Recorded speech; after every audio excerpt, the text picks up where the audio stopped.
মধ্যে দু এক পশলা বৃষ্টিও হচ্ছিল। এক কথায় দারুণ এক ওয়েদারও ছিল। প্রায় 3 থেকে 4 ঘন্টা জলে দাপিয়ে সন্ধ্যাবেলা ঘরের উদ্দেশ্যে রওনা দিয়েছিলাম।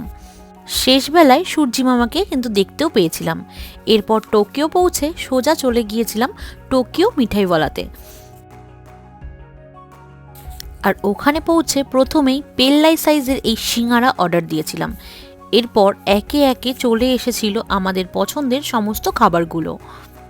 যাই হোক, খাবারের কোয়ালিটি আমার ওখানে তেমন বেশি ভালো লাগে না। বেশি খাইনি, ওই দুবারই গিয়েছিলাম, তবে আমার কাছে এতটাও টেস্টি লাগে না। ওই দই বড়াটা বেশি ভালো লাগে, সেটাও সেদিনকে অতটাও টেস্টি ছিল না। মানে আমরা ওই যেই আশা নিয়ে টোকিও মিঠাইওয়ালাতে গিয়েছিলাম, সেই আশা নিয়েই আমরা ফিরতে পারিনি। অগত্যা ফেরার পথে কিন্তু আমরা আবার বিরিয়ানিও খেয়েছিলাম, কারণ পেট মন কোনোটাই মিঠাইওয়ালা থেকে আমাদের ভরেনি।